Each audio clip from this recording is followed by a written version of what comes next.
preguntas de patología. Listo, eran 19 preguntas. Entonces, empecemos. ¿Qué es displasia en el desarrollo de la cadera, Carla?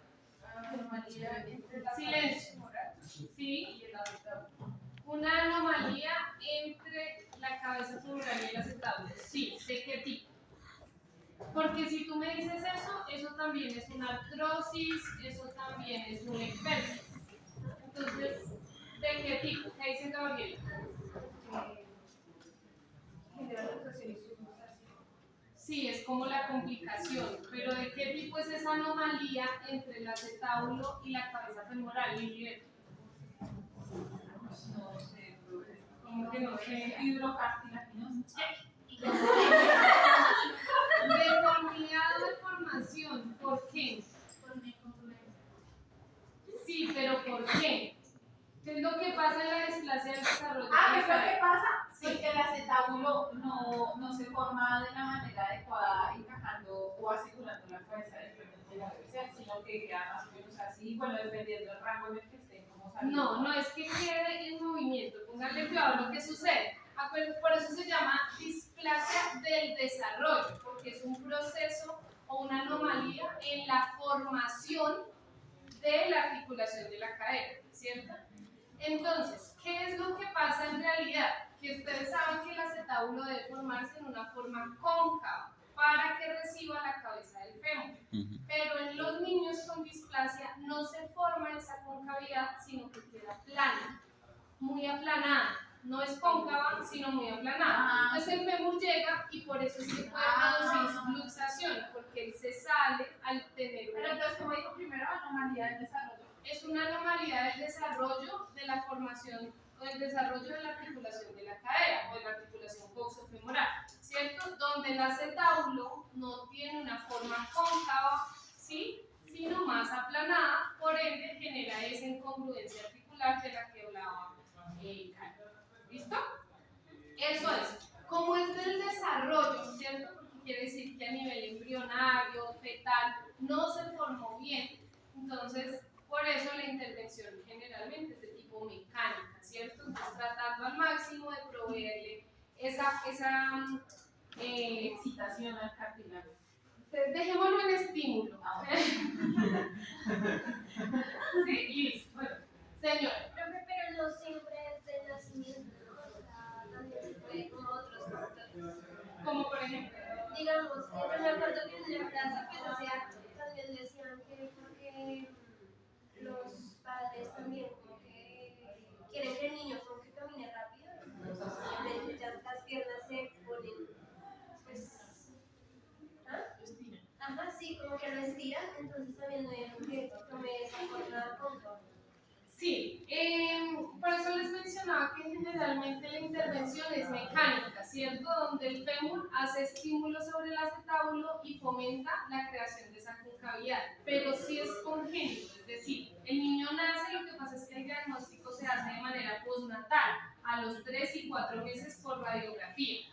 Está muy ligado a ese componente cultural donde los niños nacen en posición fetal y flexión y los papás a toda hora los están estirando y los envuelven como un tabaquito y de esa manera quitan el estímulo de la cabeza del fémur sobre el acetábulo. Está relacionado, sin embargo no es la única causa, porque hay personas que nacen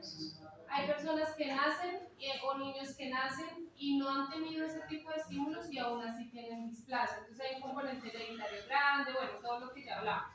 Pero sí, el estímulo mecánico es necesario. ¿Listo? Bueno, pero en realidad es que el acetábulo no se forma en su concavidad completa por diferentes aspectos. Puede ser un parto podálico, entonces que el niño nazca de pies y lo hayan tenido que traccionar, eso también cambia la incongruencia, bueno, un montón de cosas. ¿Listo? Muy bien. ¿Cuáles son los factores de riesgo para presentar displasia, Miguel? Creo que tengo que ser primogénito. Sí. Parto podálico. Parto podálico. Es que si presentan la historia familiar, pues. Herencia o antecedentes hereditarios. Y hay una tendencia, pues, para género femenino. Mayor probabilidad a las niñas que a los niños. ¿Listo? También podríamos ponerlo ahí todo ese tema cultural de posicionamiento, ¿sí? Que está muy relacionado con eso. También los Oligohidramios. oligohidramios. ¿Qué significa eso? Líquido amniótico que es inferior a la cantidad esperada. Para hacer anestesia. Eso hace que los niños en el vientre no tengan mucha movilidad, no se puedan mover. Entonces no cambian fácilmente de El posición. líquido facilita el Y movimiento. el facilita el movimiento. Listo. ¿En qué consiste el signo de Gale así, Denise? Acortamiento del fémur, el cual es congénito, o la dislocación de la articulación de la cadera. Puede ser dislocación bilateral. Y el signo de Alice, Karen.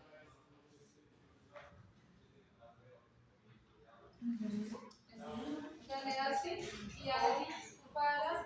O hay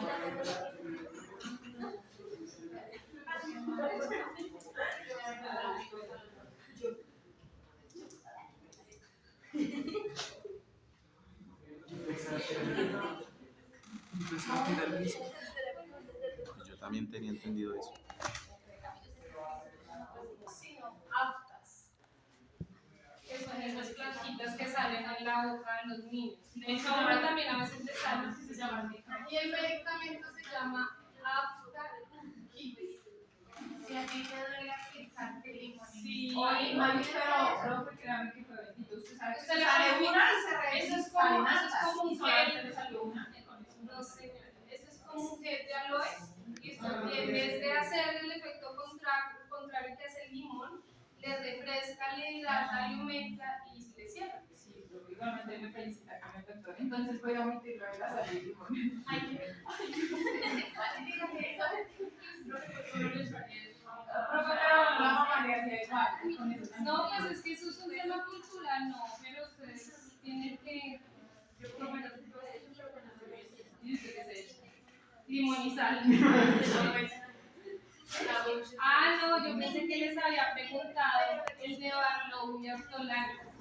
Listo, entonces Galeazzi es acortamiento femoral, entonces es básicamente que de manera supina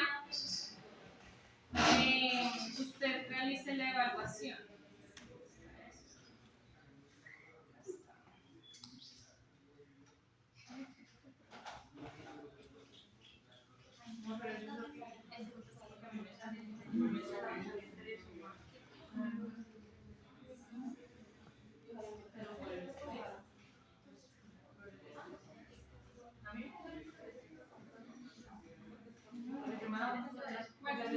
Listo, entonces se acuesta el usuario de manera supina, ¿cierto? Acostado boca arriba, piernas, cadera en flexión y medimos entonces la altura que hay entre el segmento femoral para determinar si hay o no tendencia al acortamiento. Cuando hay una alteración en esa medida, uno pensaría que se sugiere la subluxación, ¿cierto? Quiere decir que el fémur se ve más corto porque está más subido, más arriba, pero desde la articulación. Entonces no está acá, sino que está acá. Y eso hace que pierda tamaño, longitud y por eso lo podamos ver mediante este signo. ¿Listo? Luego tenemos entonces en qué consiste la marcha y el signo de Trendelenburg. Lady. La marcha consiste en debilidad de los músculos aductores de la cadera y ¿Los músculos qué? aductores aductores de cadera. Es frecuente en niños con luxaciones congénitas de cadera, pero y menos frecuentes en adultos. Pero ¿cómo es la marcha de Trendelenburg? ¿La han visto? Profe, es el descenso de la pelvis, una fase de balanceo, una pierna que no está apoyada. Importantísimo. Acuérdense que, y acá nos vamos nuevamente con el signo. Para el signo de Trendelenburg, ¿qué nosotros hacemos? Verificamos las espinas ilíacas y las marcamos, ¿cierto? En pacientes amputados, pues usted va a solicitarle que se ponga de pie sobre la extremidad no amputada, ¿cierto? Y va a verificar que las espinas ilíacas no pierdan su horizontalidad, es decir, que una no descienda, ¿cierto? Si una desciende, en este caso, la que está elevada, ¿sí? Si desciende, el glúteo medio de apoyo no está haciendo su trabajo porque su función es contraerse y elevar la pelvis de este lado para que las espinas sigan siendo horizontales. ¿Listo? Eso es lo que pasa. Entonces, ¿en qué fase el glúteo medio actúa para estabilizar la pelvis? Pues en la fase de balanceo. Si usted va con la pierna acá, ¿sí? Usted necesita que la pelvis esté alineada para que el pie no roce con el piso. Si usted ve la fase de balanceo, este colapso, estamos hablando de una marcha de tren de Lembourg, casi que pareciera que estuviera como bailando merengue mientras camina. Es más o menos así. Y es básicamente por debilidad del glúteo medio. Ahora no voy a decir que el glúteo medio no actúa en la fase de apoyo, claro que también actúa en la fase de apoyo y puede hacer incluso que al apoyar, de todos modos, vamos a ver que se cae la pelvis, que está en balanceo y la pierna apoyada colapsa hacia aducción. Creo que tengo dos preguntas. La primera es, si cuando uno va a ver al paciente amputado pues, del signo de Trendelenburg y el paciente por momentos sí alinea la pelvis, o sea, la deja caer y después la alinea, ¿qué hay? El signo de Trendelenburg se aplica solo en un momento. Usted simplemente le pide y le da la indicación de que se ponga de pie y ya. Usted no le tiene que decir alinee la pelvis, nada. Solamente póngase de pie, levante una pierna, mira al frente y usted analiza o toma una fotografía. Ahí es donde usted toma el signo. Ahora, puede que, porque nos pasó bastante en las sustentaciones cuando estaban tomando moldes de transfemoral, que el usuario ya estaba esperando que fraguara el yeso y estaban así, completamente caídos, un signo brutal, y van a decir, no, profe, cuando yo lo evalué, él estaba alineado, pero mientras el proceso monopodal del enyesado y el fraguado, pues estaba cansado, la fatiga muscular se da y pues colapsa.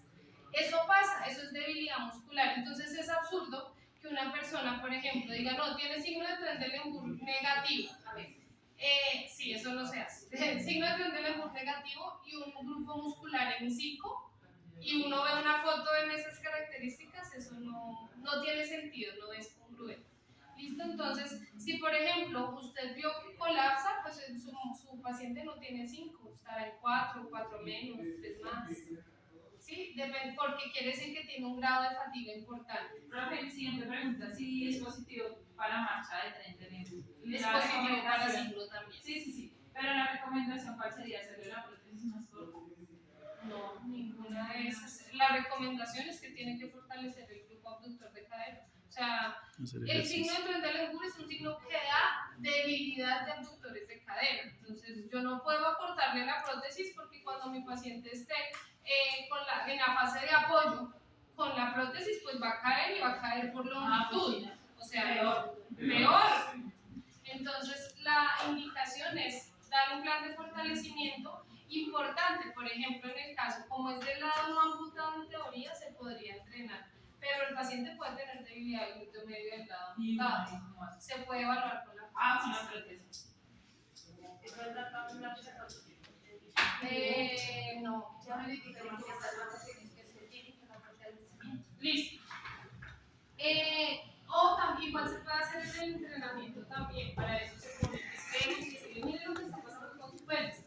Por favor, cuando esté haciendo esto, mantenga la nivelada o haga estos ejercicios de estabilización. Bueno, listo.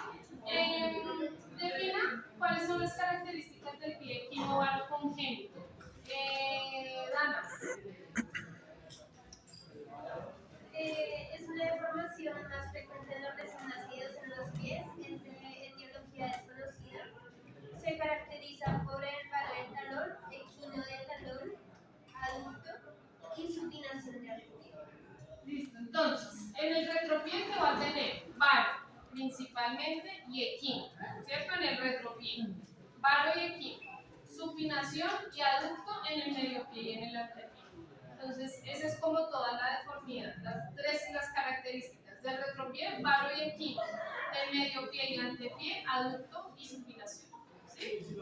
Listo. ¿En qué consiste el método de Ponseti? María Camila. El siguiente punto dice hasta qué edad es efectivo el método de Ponseti, pero hablemos del método de Ponseti. ¿En qué consiste?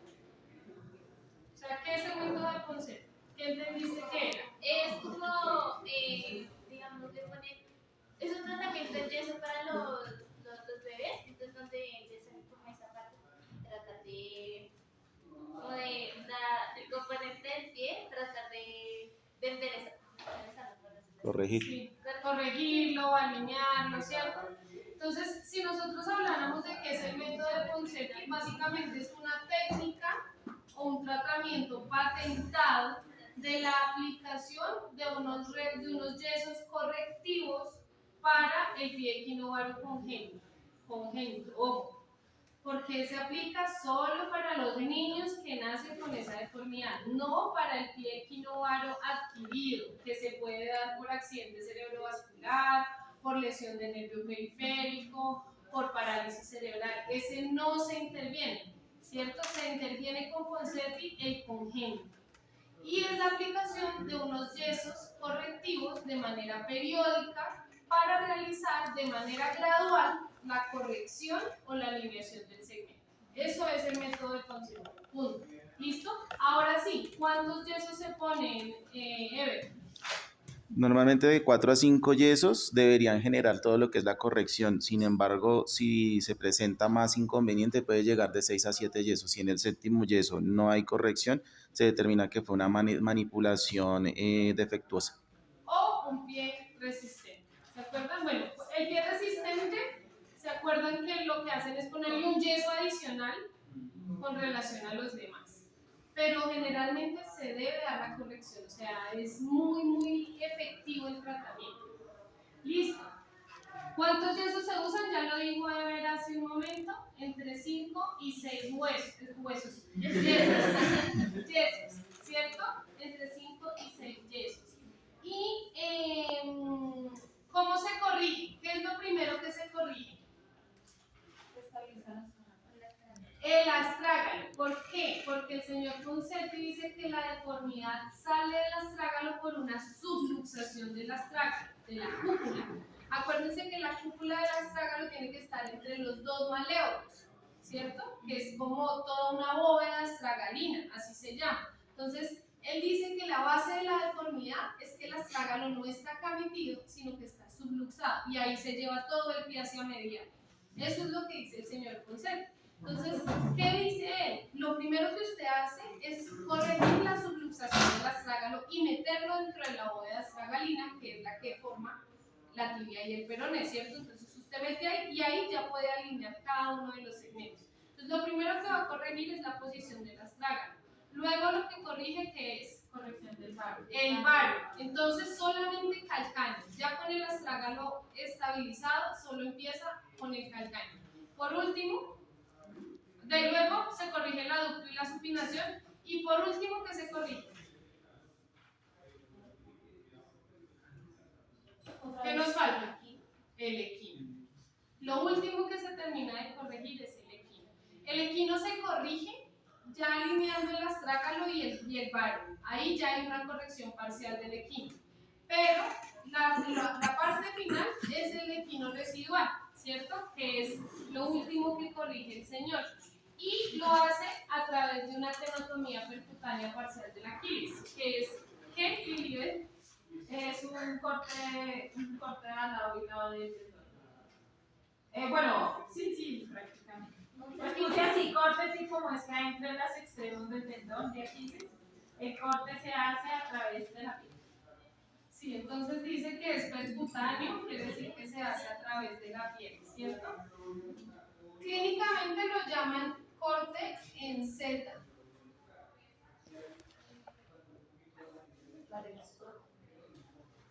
Así clínicamente lo llaman así, corte en Z, pero en realidad es una tenotomía percutánea porque la hacen a través de la piel con anestesia ahí local y sedación para que el niño no se mueva.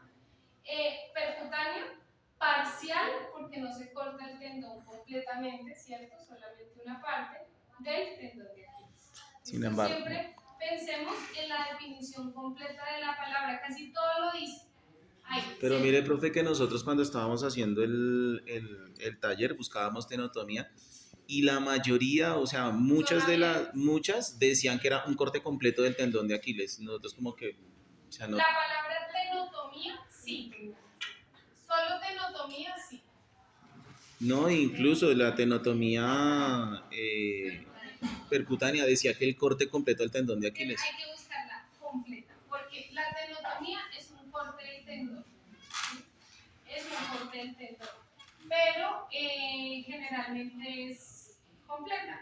Pero la del Aquiles es una tenotomía percutánea parcial del Aquiles. Y la palabra clave es parcial. Es parcial, sí, porque ¿Y cómo tenotomía se percutánea. llama la cirugía que corrige o que sutura los tendones?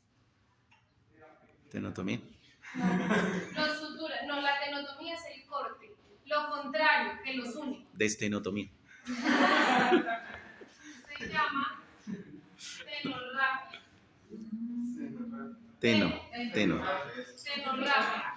¿Listo? Tenorrafia. Entonces ustedes van a encontrar, por ejemplo, algunas férulas o algunas ortesis prescritas que dicen férula para tenorrafia de flexores. Entonces usted ya sabe que unieron todos los músculos flexores y que usted necesita una férula que le vaya a ayudar. Así es. Tenorrafia es la unión. Y este es el corte. ¿Listo? Bueno. Entonces, eso es lo que se hace como parte final del tratamiento para corregir el equino residual, lo que haya quedado después de esa intervención. ¿Listo? Luego nos vamos a ir con la siguiente pregunta y es que ¿cuánto tiempo debe dejarse y cuál es la indicación de retirar? ¿Qué dice Carla? Dice que en el último yeso se mantiene 3 semanas y la corrección anatomía se mantiene mediante el uso de una férula nocturna hasta la edad de 4 años. Entonces póngale cuidado, el último yeso dura 3 semanas y la indicación para retirarlo es que se tenga un pie hipercorregido. O sea, ¿qué quiere decir? Recorregido. Me quitan el yeso y ven el pie, ya no tiene ni varo, ni equino, ni supinación, ni aducto. Está todo lo contrario. Está en dorsi, ustedes lo van a ver, no va a tener ni siquiera 90 grados, generalmente está en dorsi, está ligeramente pronado. Eso es algo que clínicamente se llama generar una hipercorrección. Pero se hace la hipercorrección con el yeso y luego se mantiene en el tiempo a través de las Dennis Brown. No es que quede hipercorregido, porque los mismos tejidos, al quitar el estímulo de la inmovilización, vuelven a empezar a retraerse.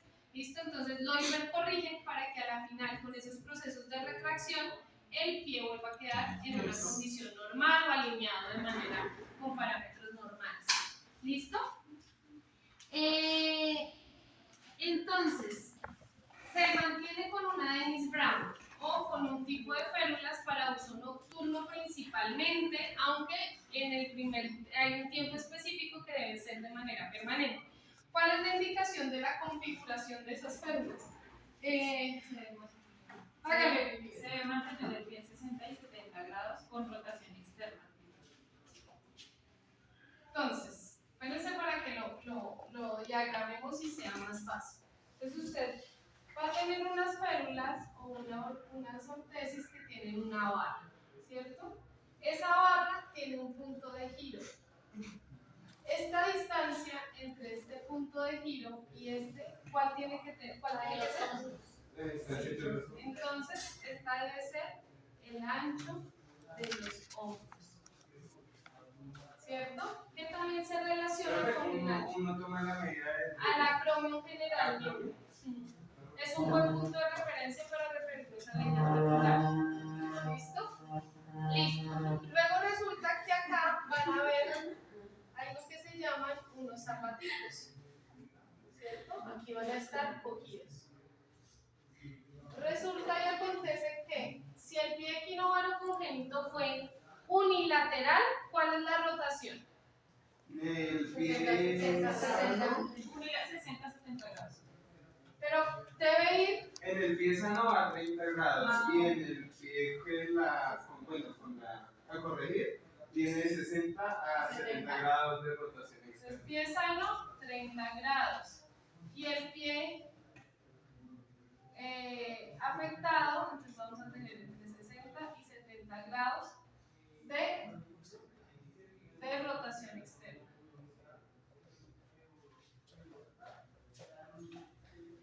¿Listo? Más o menos así. Más o menos así. ¿Listo? La talla del zapato se mide de acuerdo a lo largo del pie. ¿Qué más es importante? Inclinada. Entonces, resulta que esta barra no es completamente plana. Tiene que tener una angulación. Entonces, puede ser curva, o puede ser así, o puede estar unida a unas ortesis supramaleolares que tengan esos grados de dorsiflexión en su construcción. Puede ser diferentes alternativas, ustedes saben de eso muchísimo más. Lo importante es que se le den grados de dorsiflexión, que no sea solo la rotación externa, también tiene que ser la dorsi. De 5 a 10. De 5 a 10. Entonces acá vamos a tener, usted tiene la opción de generar o de hacer ortesis supramaleolares, pero que tengan acá 5 a 10 grados de dorsi. ¿Listo? Y esto fijado acá. Para eso es que yo he visto que tienen como unas correitas internas, ¿no? Para garantizar que no se vuelva a formar como ese quino, ¿no? Sí, señor. Las correitas. O sea, en realidad, este es de los tratamientos más efectivos que hay para que perduren el tiempo. O sea, el método de Ponseti es relativamente corto, pero la efectividad del tratamiento se da por el uso de esto. Si no, la secuela que queda en el pie, entonces puede quedar con un equino residual, bueno, O sea, eso es como los retenedores después de los mercados. tal cual. O sea, los brackets le alinearon, pero si usted quiere que seguir alineado, use el de tal cual. Listo. Ahora nos vamos con. ¿Dónde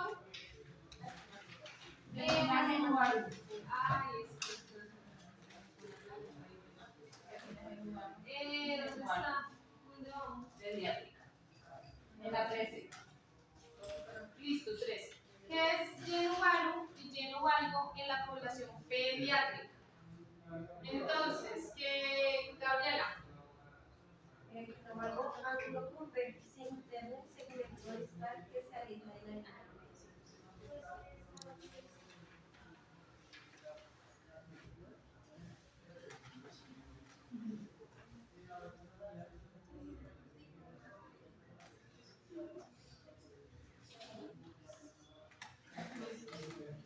Esos son muñequitos que usamos, los diagramas que se usan en sillas de ruedas. Cuando vayan a tomar el curso de sillas de ruedas que deberían tomar, aprenden a hacer esos muñequitos. Bueno, entonces acá la pelvis ellos siempre la ponen así como con las dos tuberosidades izquierdas. La articulación la marcan con puntos y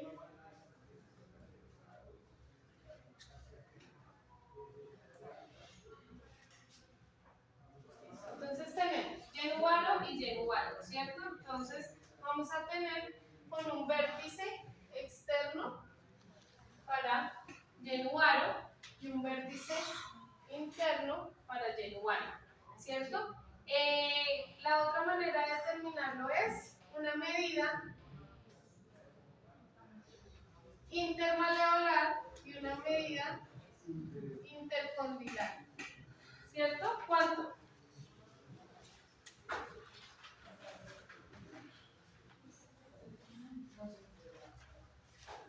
¿Cuánto en medida intercondilar e intermaleolar? En algo mayor a 9 centímetros. Intermanular. Y en algo intercondilar mayor a 3 centímetros. Entonces acá más de 3 centímetros y aquí más de 9 centímetros. Listo, más de 3 centímetros, más de 9 centímetros. Muy bien. Listo.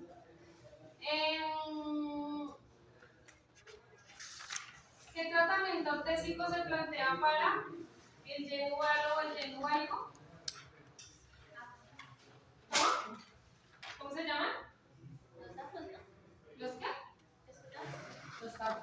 No son ni afro ni afro. Se llaman ortesis antigenuvaro o antigenuvaro. ¿Cuál es la diferencia grande? Las medidas. No. Antigenuvaro. La diferencias con un capo, todas. ¿Por qué? Porque no son articulados en la rodilla, ni siquiera desde su confección, no se construyen en dos valvas, es unificada, solo tiene un vértice o una abertura hasta la mitad que va a irse controlando con un tensor que se le dan unas vueltitas. No es articulado, se construye en qué posición en el tobillo, en equino, porque son de uso nocturno. Entonces uno no duerme con el pie a 90 grados, uno duerme en equino, se construyen en equino. ¿Y cuánto es más o menos el equino? No, o sea, se construye en pasivo. Por ejemplo, el usuario se pone ahí en posición supina, se enyesa y lo queda así. Que es como fisiológico. Lo único que de pronto se hace sería alinear un poquito el retropié o algo como para quitar un poco la tendencia si la existiera, pero no se corrige absolutamente nada, se toma en posición pasiva. Equino no es articulado, no es para caminar y se debe manipular el tensor cada semana para ir alineando o mejorando las fuerzas de corrección. El tensor lo que va a hacer es que aumenta ese espacio, ¿cierto? Para generar acá, en este vértice, una fuerza de corrección y las otras de contención. Pero desde el punto de vista medio lateral, es igual. Si yo abro acá este vértice y aumento la separación entre estos dos puntos, voy a generar una resultante de fuerza acá que es correctiva, ¿cierto? Porque estoy trasladando toda la fuerza de corrección. Y estos dos puntos, por eso se hacen largos, funcionarán como fuerza de contención. No se les olvide, miren, el sistema de tres fuerzas aplica tanto para las correcciones mediolaterales como para las correcciones del plano sagital. Entonces, igual, si yo quiero corregir el varo, tengo que generar una fuerza de corrección acá y otra de contención acá. ¿Cierto? Si quiero corregir el valgo, mi fuerza de corrección será acá y mis de contenciones serán acá. ¿Sí? En este caso, importantísimo para los capos, para las ortesis largas. Acuérdense que para este caso la fuerza sí se está haciendo directamente sobre la línea interarticular porque no hay carga, porque se está haciendo para usar en supino. Pero si esto fuera para el uso de un capo, no se podría. Esta fuerza que yo quiero que sea acá de corrección, tengo que dividirla en dos. Uno en el segmento distal del muslo, lo más cerca a la línea interarticular, y la otra en el segmento proximal de la pierna, lo más cerca a la línea interarticular, ¿cierto? Y esa sería mi fuerza de corrección, pero yo no la puedo aplicar de manera directa sobre la línea, porque es para marcha, porque es para caminar, porque es para articulado, ¿cierto? Igual acá, si yo voy a hacer esta fuerza de corrección, tengo que dividirla. Por eso es que, y eso sí se los digo, si usted va a hacer un capo para corregir una deformidad mediolateral, piense en la distribución de las valvas, ¿sí? O sea, si usted va a construir un capo para un valgo o para un varo, es absurdo que el corte sea igualito en los dos lados, completamente. ¿Cierto? Porque si usted necesita esta fuerza, usted debería hacer esta valva más grande, esta valva más grande, con el fin de generar mayor control de esa fuerza de corrección. Así aplica para todas, ¿listo? Hay como tip adicional para los que van a trabajar después en campo. ¿Listo?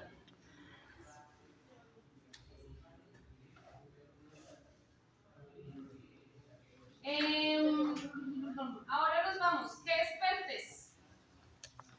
¿Qué es PERTES?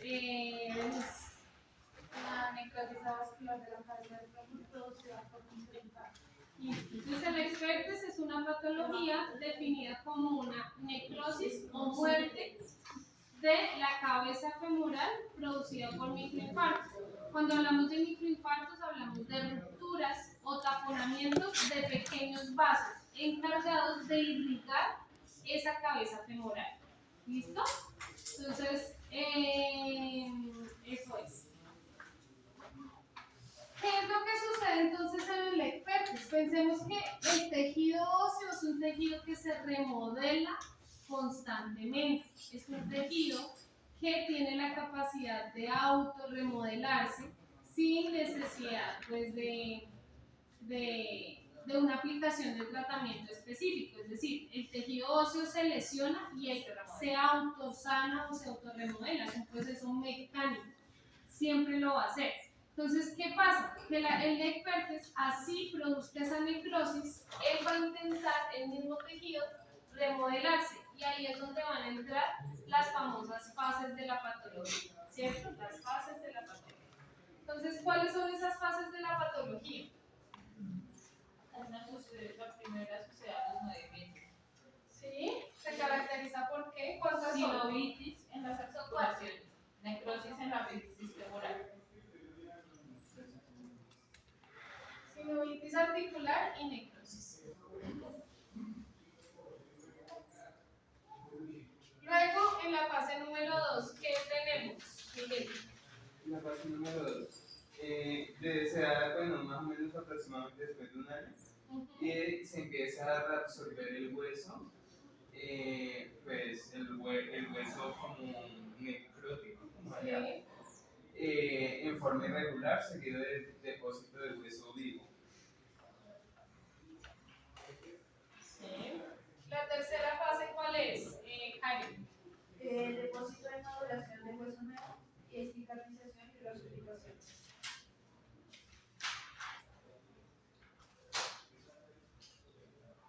Y la última fase, ¿cuál es, Denise?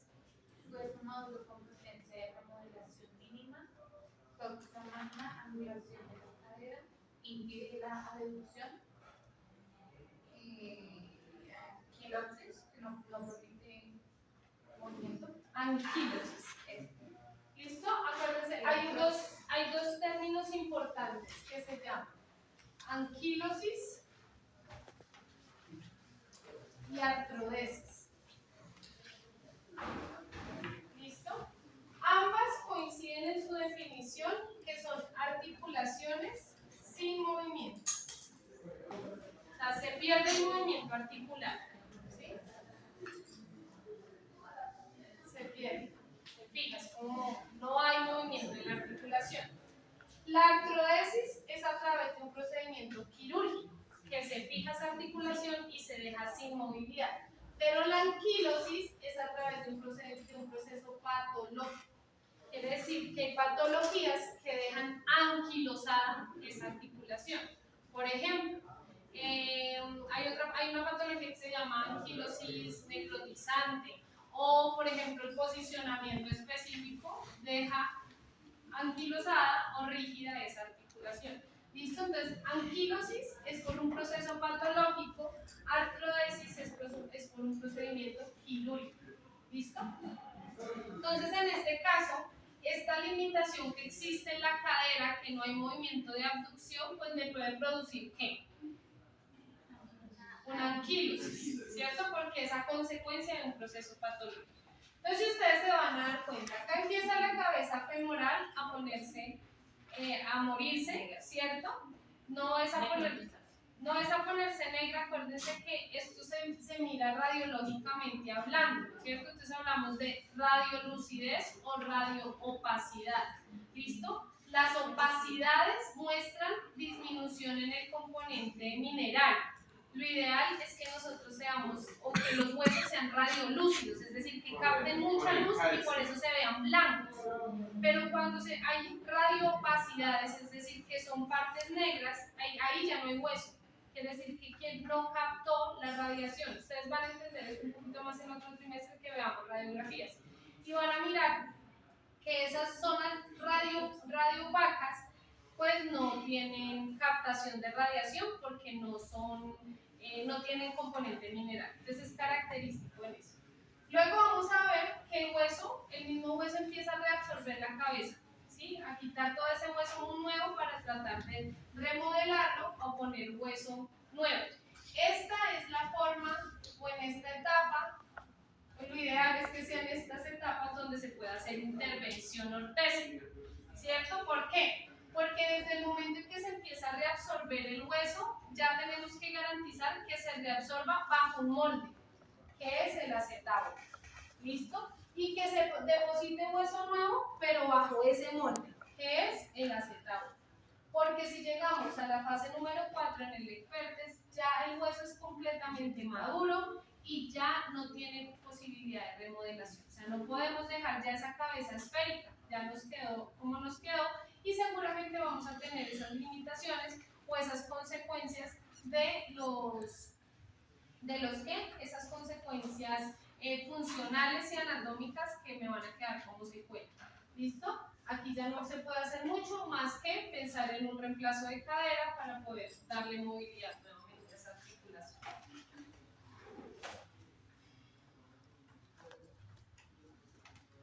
Listo. Listo. Esta era la última pregunta para tratar de identificar en qué momento se debe hacer la intervención ortésica. ¿Listo? Preguntas, dudas, interrogantes, queridos. ¿Todo bien? ¿Todo en orden? No olviden escribir. No olviden estudiar, porque hay examen de miembro superior. ¿Listo? Mañana podemos ver otra patología pequeña, porque como vamos a evaluar en el trimestre próximo patologías, pues no tendríamos motivo con eso. ¿Listo? ¿Listo? ¿Preguntas? ¿No? ¿Todo bien? Listo. Regalen un momento.